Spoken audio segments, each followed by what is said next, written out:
an annexure to the report that we had sought and was granted leave to adduce. In fact, the title of that document in itself does not even say that it is a replying affidavit. The title is that it is the appellant's further affidavit. If indeed that referendum bill was part of the Jail Act report, there was nothing that would have been simple than for them to state exactly that. We confirm that we filed a full report as received from Parliament, and the same is complete. As to the issue raised by the IBC, the court in its ruling was very clear, granting us leave, that the respondents were only supposed to respond to issues related to the production of the documents stated in our application, that is the Jail Act report. Now, the Gazette notice that is sought to be introduced has nothing to do with the Jail Act report. It was not an issue that was discussed by Parliament. It is not captured in the Jail Act report. We do not even intend to address the issue of voter registration through the Jail Act report. What is important, my lord and my ladies, is that the issue of voter registration was one of the issues that was active in the High Court. It is an issue that the High Court made a determination on. It was part of the pleadings by the petitioners. IBC had that opportunity to respond to that issue at the High Court, because again, the Gazette notice being sought to be introduced is not a new Gazette notice. It is dated 16th of September 2020. Now, these petitions were filed in December last year, so this Gazette notice was in existence before those petitions were filed. They ought to have introduced that piece of evidence at that time. That's all, my lord. Thank you.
My Lord the Mayor, on behalf of the 76th respondent. To respond to the same.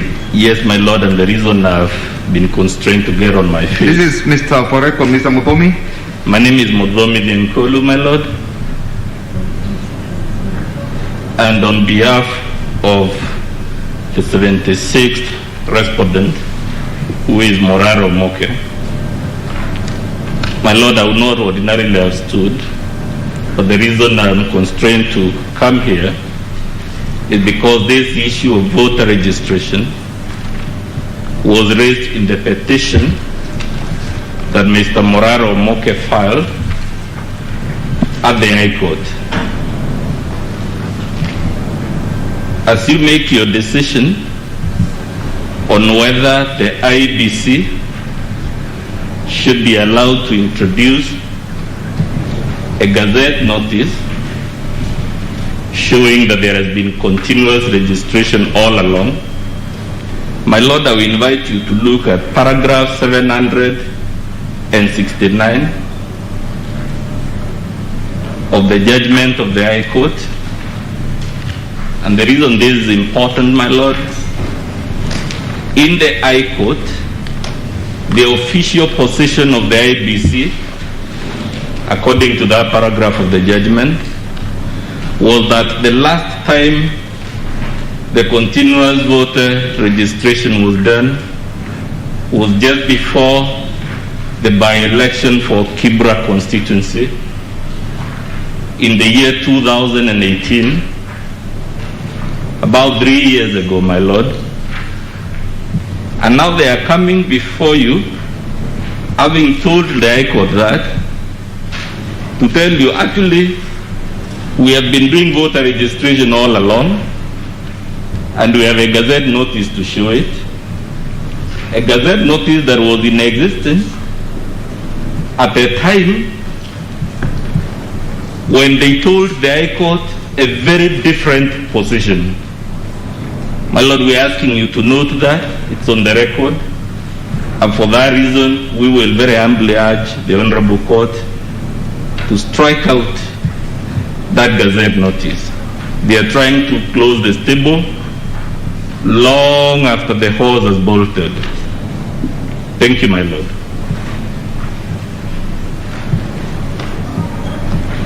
Now, the view of the court is that we want to give a short ruling at 11:30 when we return from our tea break. I do not know whether the issue relating to that affidavit and the gazette notice is one that is going to feature in Mr. Ogeto's address of the appeal. I don't think it is. It will come later. And if the issue will come later, we would then want to rule on it after we adjourn at 11. Lords, to be of assistance to the court, this is not a matter that is featuring in our submissions, and we can proceed as proposed by your lordships and your lordships.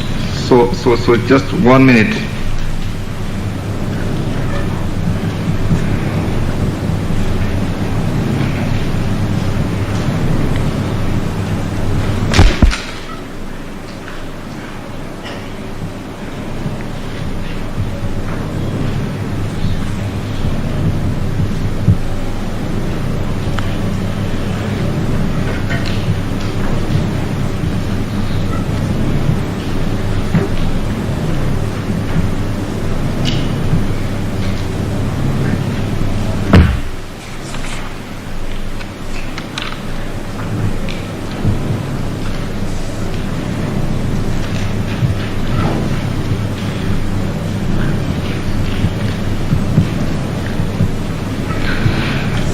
So I have briefly recorded that we shall make a ruling on the question of striking out the two affidavits as raised by counsel at 11:30 when we resume after tea break.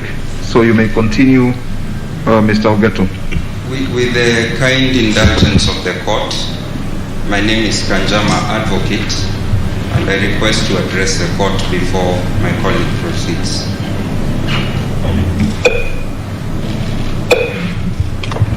Mr. Kanjama, what's the issue?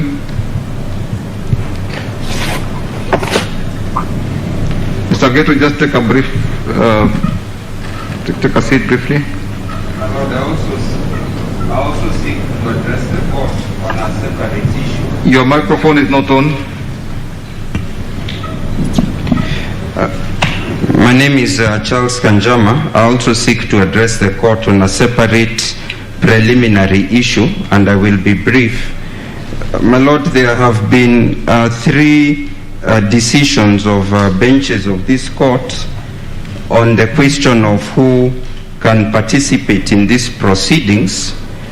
The first was issued on 2nd of June 2021, in which, in order number 2, all parties who had filed notices of appeal or intended appellants were given access to these proceedings, and this order was issued after I addressed the bench that was sitting on that date.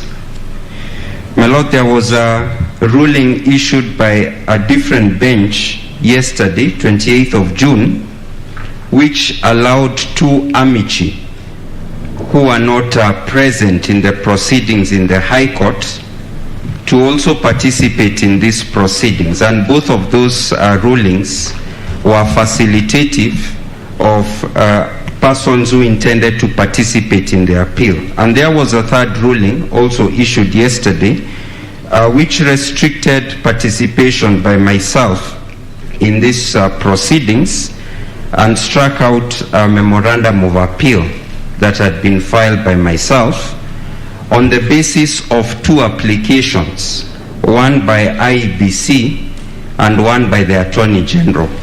The application by IEBC was never served upon myself, and the submissions that I prepared in response to the application by the Attorney General, I say seem with hesitation, seem not to have been considered by the court. Therefore, my lords, my ladies, I did file an application dated 28th of June seeking a second look by the court at the order that was issued yesterday.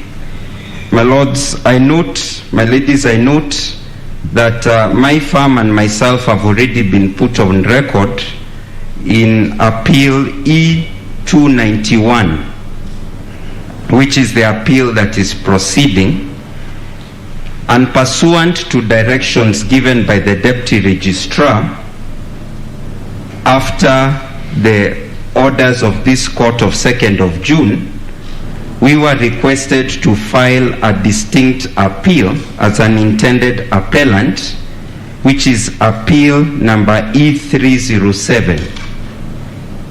And so there is a question that needs to be clarified as the court begins the hearing in regard to whether that appeal E307 shall be canvassed together with the other consolidated appeals.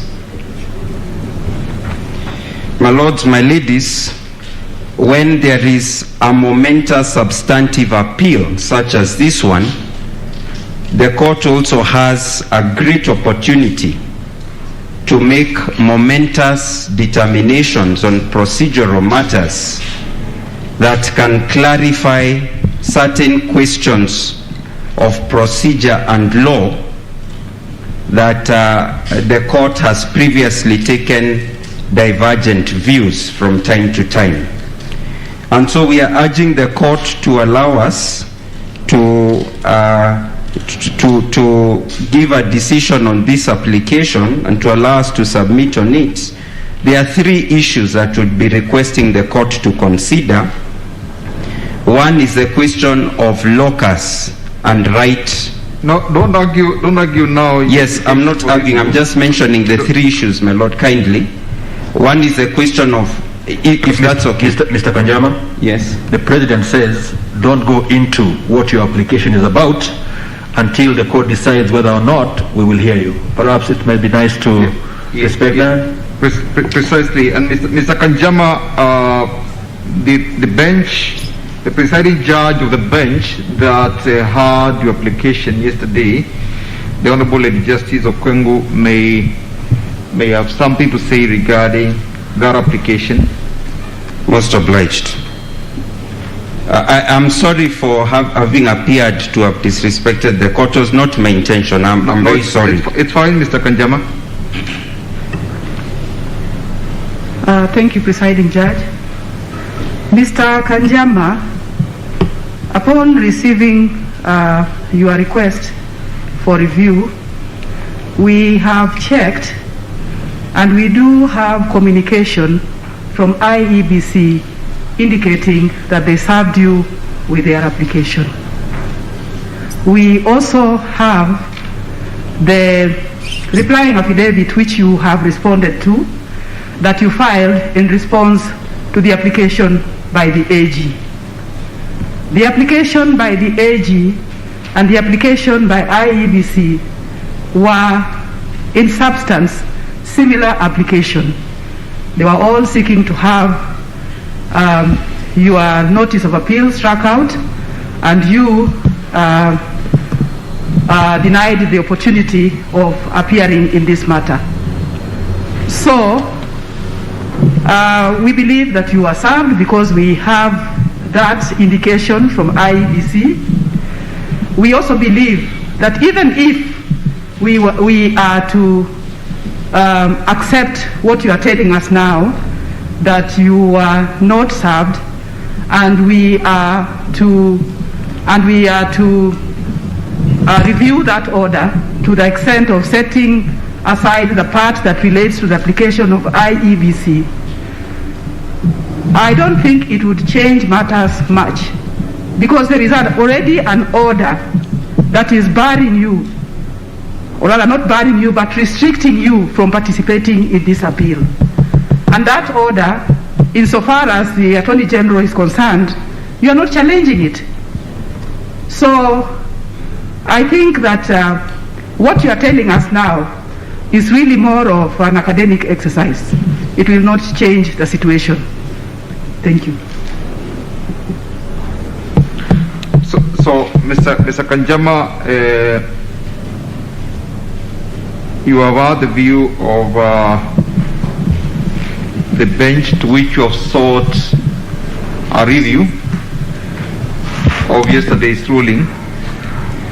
So we want to proceed with this appeal.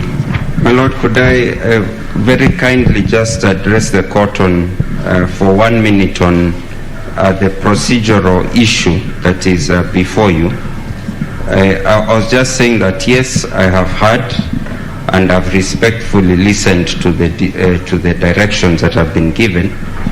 I however plead with the court, since I'm now before a 7-judge bench, to at least allow the applicant to articulate his application, because the application is not seeking to appeal against the decision of the High Court issued in March. All right, Mr. Kanjama, since we are going to make a brief ruling on the other issue at 11:30, yes, we will also address your concern. So that will be at 11:30. Could I request to address the court before it makes a ruling on my application? But no, I'll be guided. No, Mr. Kanjama, there is an application in writing, and we know what you have said in your request for review, and so we will look at that supplemented by what we have so far heard from you. So I request that you take a seat and let Mr. Ogeto proceed. Kindly. Most obliged. My Lord. With your permission, my Lord, this is Professor Kech, amicus. With the permission of the court, kindly allow me to confirm that I filed and served my brief pursuant to the orders of the court issued yesterday. I also confirm that I'm at the disposal of the court. Thank you, my lords, my ladies.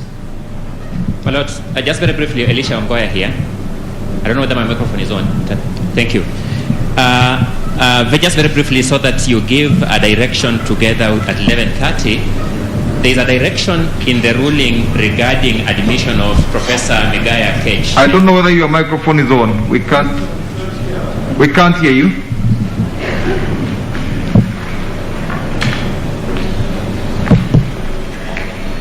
I Counsel, I can now be heard. Thank you. My name is Elisha Ongoya. I represent the 74th and 75th respondents.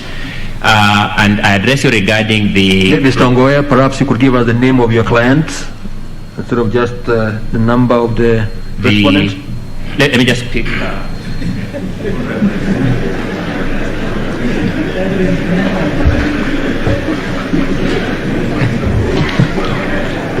You have to confirm from the record who your client is? I'm leading counsel on record, my lords.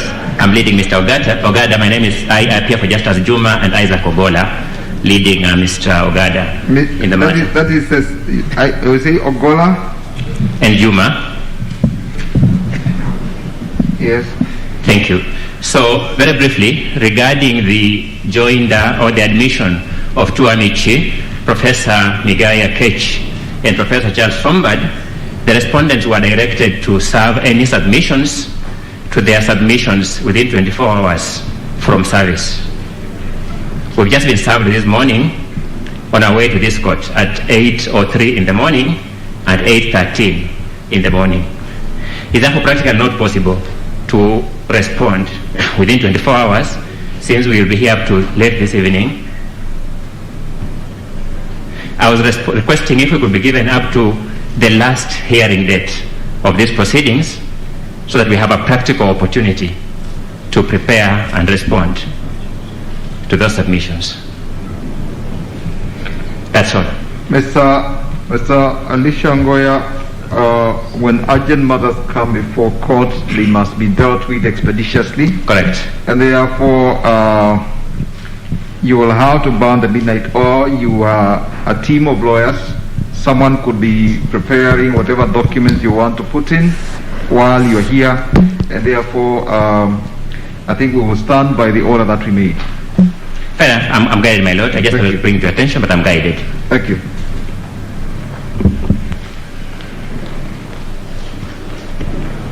My lord, my ladies, with your very, very kind indulgence, again, my name is Gumbo.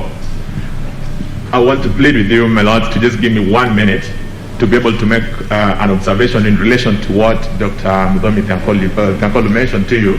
The disadvantage that I had is that he spoke after I had addressed you, and then he raised an issue which I didn't get an opportunity to perhaps mention or give any indication on. He introduced an issue in relation to paragraph 734 of the judgment, and then made a comment that the reason why we are seeking to introduce the Gazette notice is so that we run away from the position that we took in the High Court. My lords and my lady, I wanted to just point out that quite perhaps number one, and more very importantly for us, that issue is one of the grounds of appeal that we have. The issue of the mischaracterization of continuous registration of voters, and you heard Dr. Tankolu say that we talked about revision of the register. My lords and my ladies, the issue that then we'll need to make clear in the main ground of appeal is the mischaracterization of the use of the word revised and continuous registration of voters. So kindly, my lords and my ladies, have that in mind, because it is an important issue that arises from a misreading of those two statutes. Most of that. All right. I hope we can now continue. We have spent about 35 minutes on some procedural aspects. I think it is not time wasted, but we must be able to move on. Mr. Ogeto, you are just beginning, and so the time will run from now, your 2 hours. It is 10:07. Proceed. Thank you very much. My lords, my ladies, let me start, my lords and my ladies, by saying that it will be amiss of me not to say how deeply honored I am this morning to appear before you on behalf of the Honorable the Attorney General. And before I proceed my lords, my ladies, I know you had given us 2 hours to do our submissions, and that applies to all the appellants. But I just want to point out to my lords and my ladies that the team of His Excellency the President has very graciously donated 30 minutes, 30 extra minutes to us. And that is the result of the fact that we cover much more ground in terms of our grounds of appeal. And so, my lords, I just want to notify the court that instead of the 2 hours, we also have 30 minutes from His Excellency the President for us to be able to be helpful to the court. Well, that's what we said in our direction. As long as the issues that you're covering are cross-cutting, and those who are coming after you will not be required to take an equal amount of time on the same issues. It is okay, as long as you've organized yourselves. So thank you very much, my lord and my lords and my ladies. My lords, we have filed 31 grounds of appeal, and those grounds will be found at page 1 of our volume 1 of our record of appeal. But we propose, my lords, to argue those grounds in the form of thematic areas, and allow me, my lords, to outline those thematic areas and to place our appeal in proper context. The first... How many are the thematic areas? The thematic areas, my lord, are 9 thematic areas. The first thematic area is the applicability of the basic structure doctrine, and that will cover grounds 1 to 5, 17 and 18.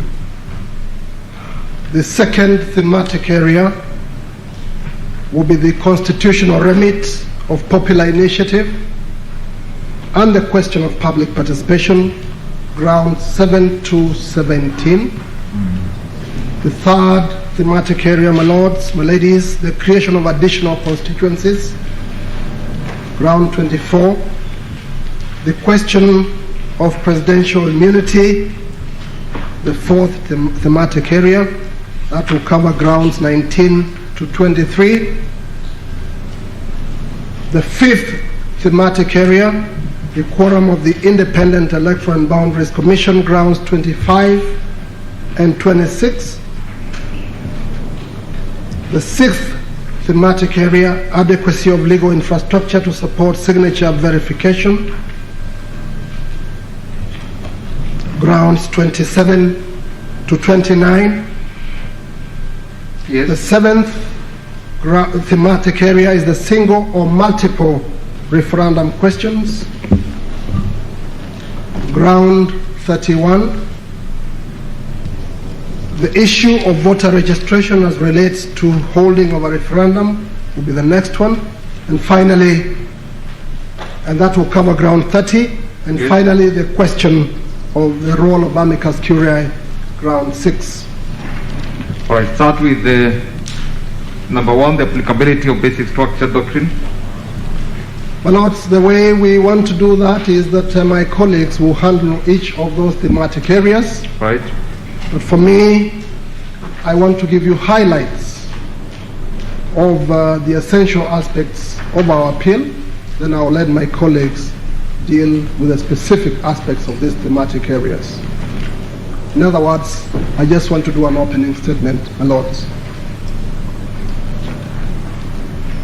My lords, let me start by stating at the outset that our appeal is nothing more than a plea to this honorable court for fidelity to our constitution. It is simply a call to this honorable court for the restoration of the people's sovereign will. Through our appeal, my lords, my lords, we invite this honorable court to affirm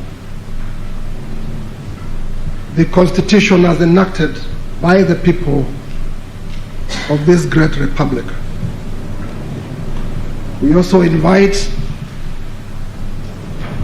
this honorable court to affirm that it is not for this court or for any other court to rewrite our Constitution. My lords, my ladies, our submissions will seek to demonstrate, among other issues, that, one, the learned judges of the High Court disregarded clear provisions of the Constitution in order to arrive at their decision. Number two, the learned judges effectively amended the Constitution. Number three, the learned judges of the High Court disregarded decisions made by their colleagues in the High Court, in the Court of Appeal, and indeed the Supreme Court. And four, the learned judges disenfranchised millions of Kenyan voters by ignoring their popular initiative. We will be submitting that the judges did this through personalized attacks against His Excellency the President of the Republic of Kenya that climaxed in factually and legally unfounded conclusions. An example of this, my lords, my ladies, is the unprecedented finding that a president can be sued in a personal capacity for official acts. On the disregard of the Constitution, my lords, my ladies, we will demonstrate that our Constitution has no place for the application of the basic structure doctrine. Chapter 16 of our Constitution, my lords, my ladies. Just wait. Can you just repeat? The plane was passing by making noise. Just repeat. Sorry, my lady. Before you come to, just repeat what you have said before you come to what you want to start on now. My earlier submission, my lord? No, her ladyship is saying that there was loud noise from a passing helicopter. She requests that you repeat what you just said, the last statement. I think about the basic structure. After the personal attack to the president. Okay.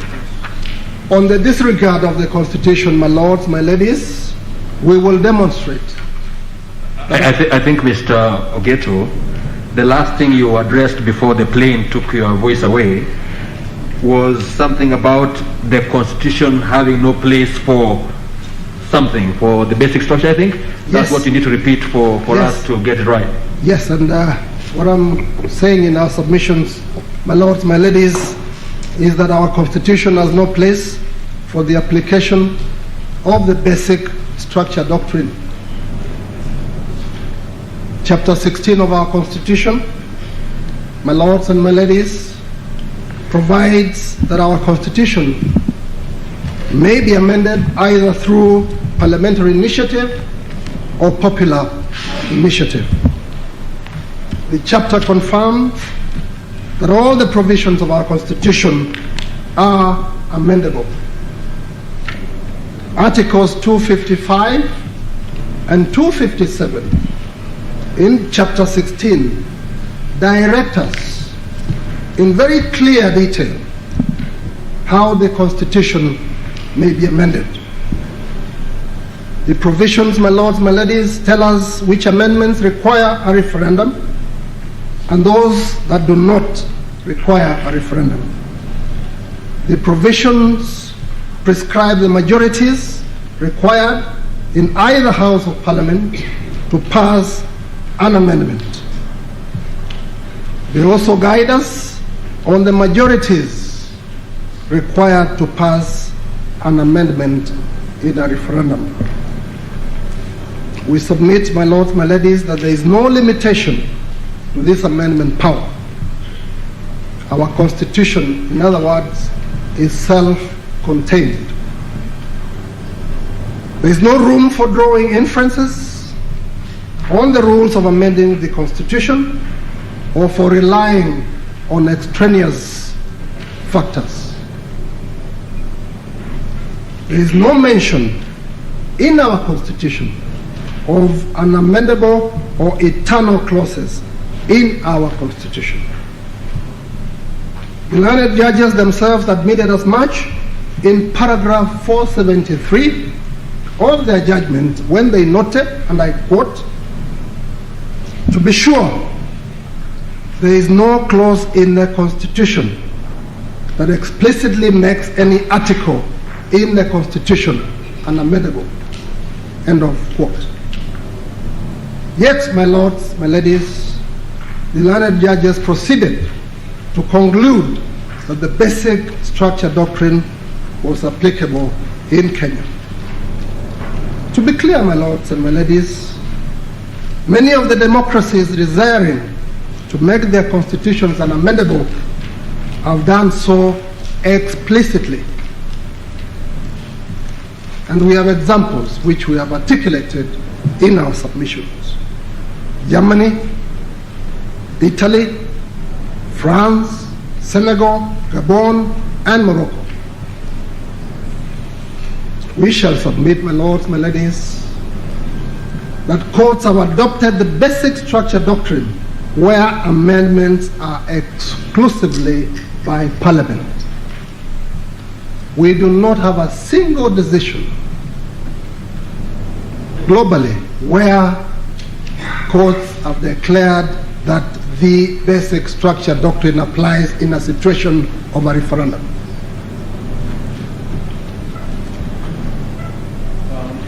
Perhaps, Mr. Ogeto, when you get to the meat of that, you might want to address the issue of Colombia when you get to the meat later on.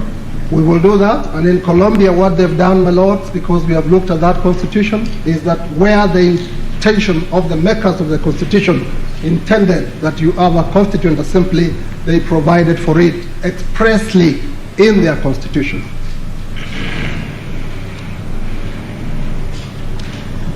We shall demonstrate that the people of Kenya consciously and deliberately avoided the basic structure doctrine. They chose a different method of safeguarding the fundamental provisions of their constitution. This method is what is laid down in chapter 16.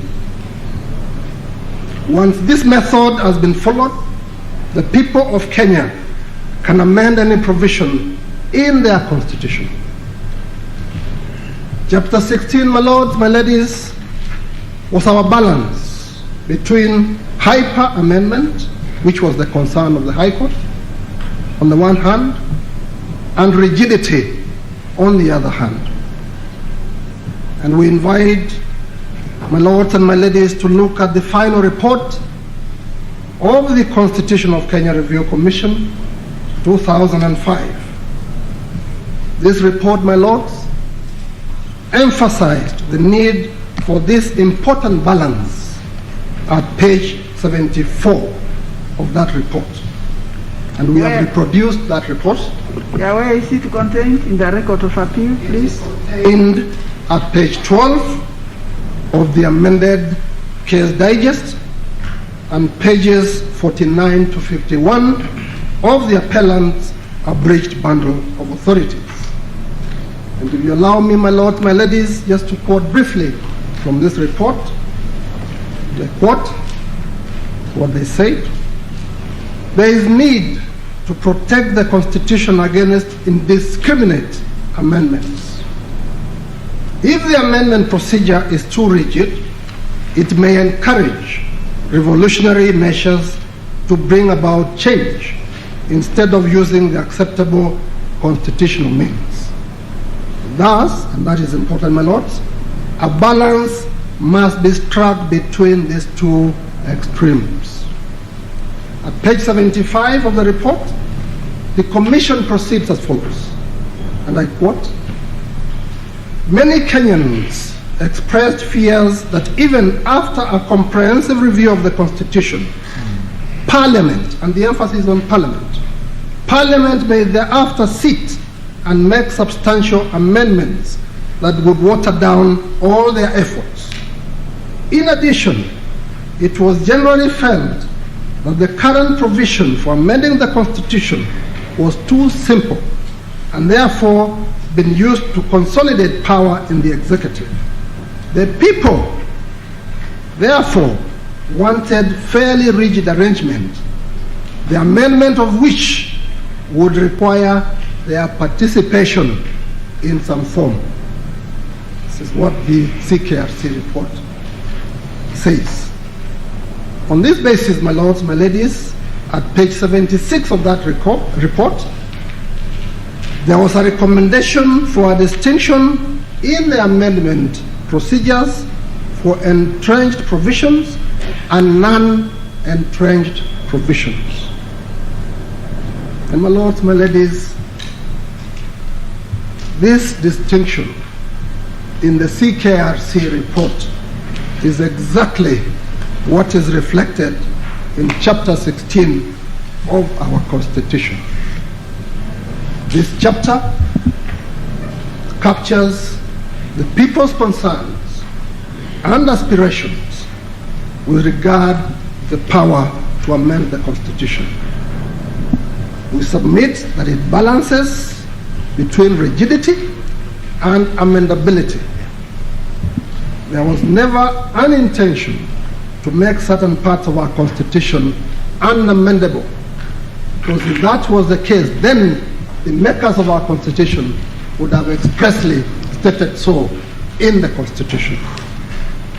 My lords and my ladies, we shall demonstrate that in practice, Chapter 16 has been very successful in safeguarding the Constitution against the culture of hyper-amendment.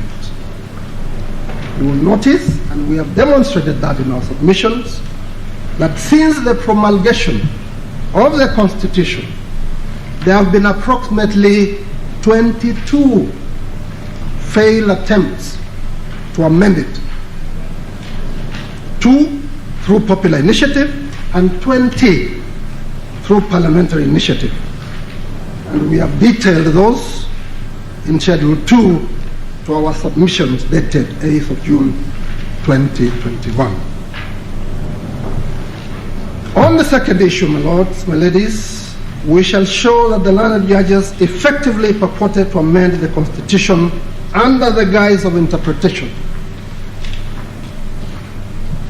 In paragraph 474G of the judgment, the learned judges say that the purportedly unamendable and eternity clauses would be determined by the courts on a case-to-case basis. My lords, my ladies, we need to note this very carefully. And if this understanding is to hold, the courts would have the role of vetting proposed amendments before the same are dealt with in accordance with Chapter 16. And yet, my lords and my ladies, there is no such role for the courts in our Constitution. In paragraph 615 of the judgment, the learned judges held that each of the proposed amendment clauses ought to be presented as a separate referendum question. We submit, and we will provide details in our submissions, that this holding clearly contradicts Articles 257(10) of the Constitution, which identifies in very clear terms that an amendment bill as the subject matter of a referendum. In paragraph 546 of the judgment, the learned judges impose limitations on presidential immunity.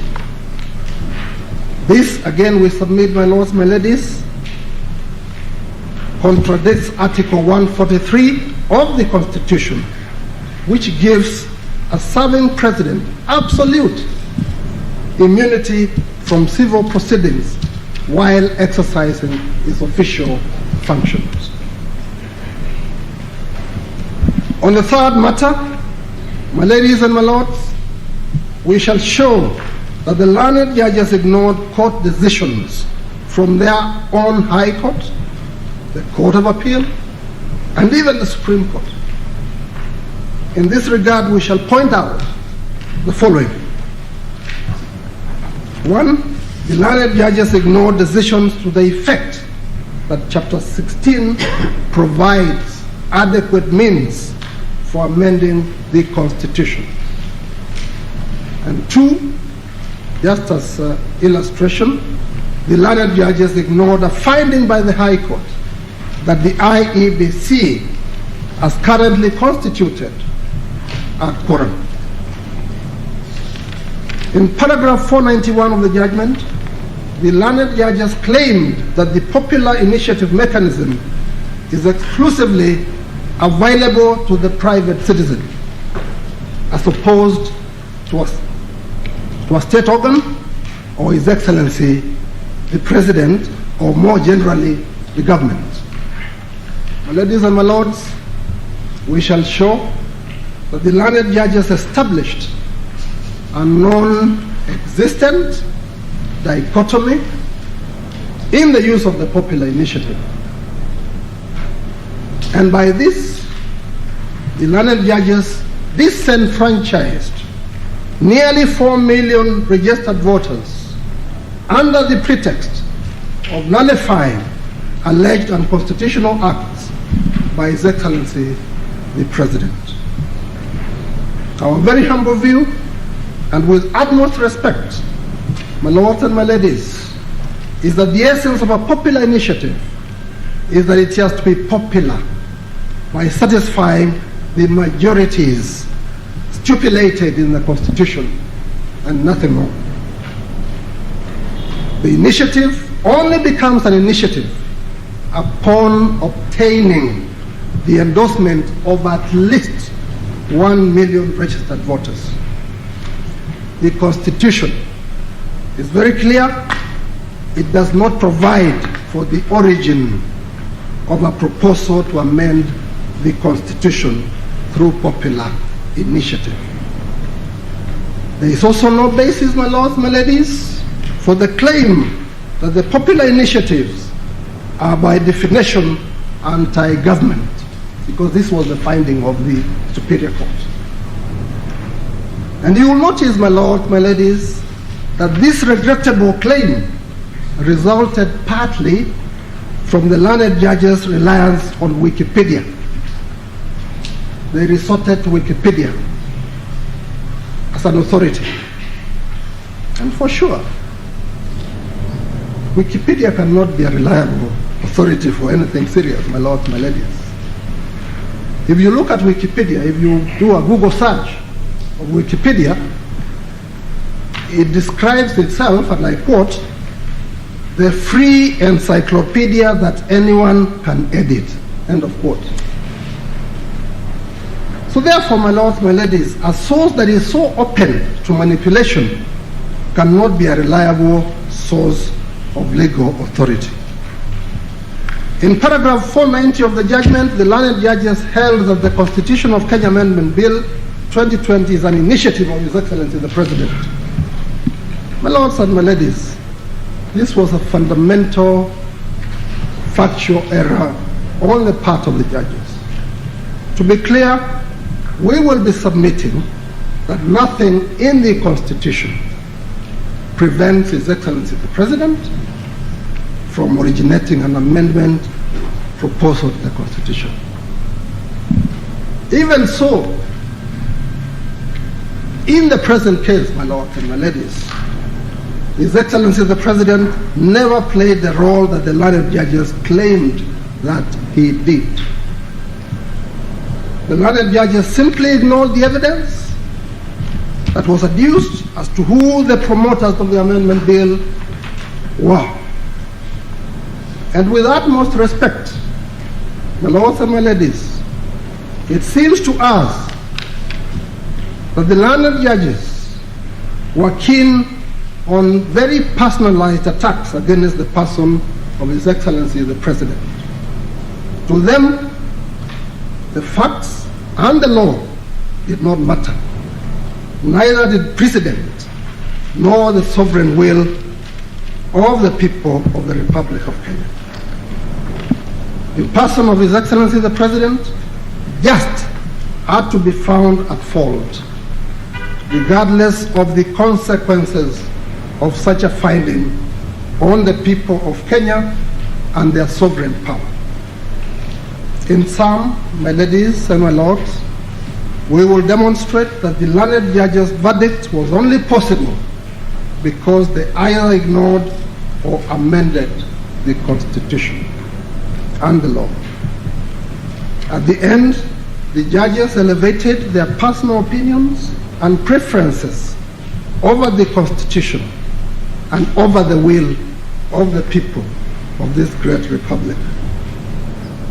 And therefore, my lords and my ladies, our plea to this honorable court is that it reverses the extra-constitutional and anti-constitutional step taken by the High Court.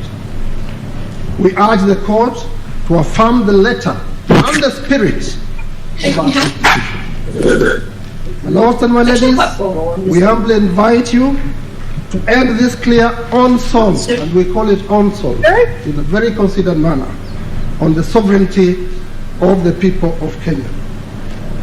We submit that the people must retain their sacrosanct right to live by the Constitution that they chose for themselves and to develop it as they may wish. That is the only way to preserve a rule-based civilization. And I wish to quote the famous Irish philosopher Edmund Burke, who has warned us, and I quote, "A state without the means of some change is without the means of its conservation." End of quote. My lords and my ladies, as I conclude, and with your kind permission, I should like to indicate that my learned colleagues will address the various topics of our submissions in the following order. Mr. George Oraro, Senior Counsel, who is leading us, will address the question of the applicability of the basic structure doctrine, public participation, and the approach to referendum questions. Mr. Kamau Karori will address the question of the remit of popular initiative and the creation of additional constituencies and the quorum of the IEBC. He will also deal with the question of amicus curiae. With your permission, I will return to address you on the question of presidential immunity. My learned friend, Mr. Nyamodi, with your permission, will be replying to the respondent's submission. Thank you very much, my lords.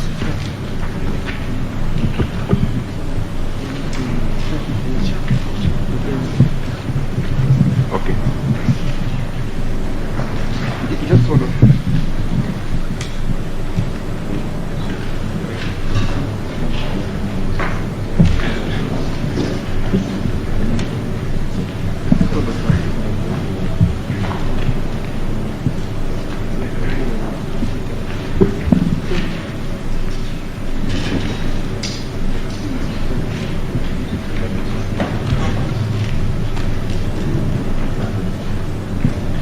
Let him answer, so that we take a break now and continue.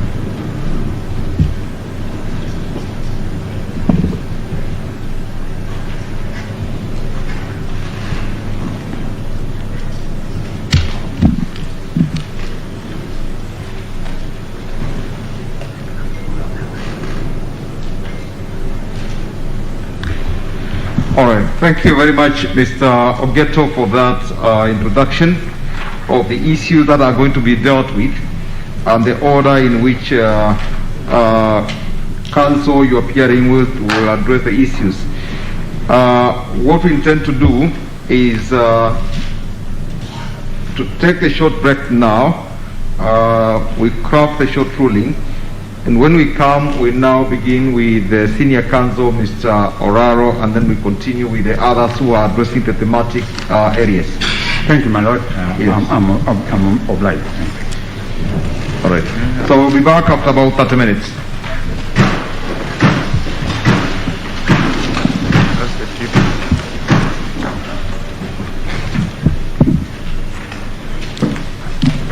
I assume this is the tip. This is the tip.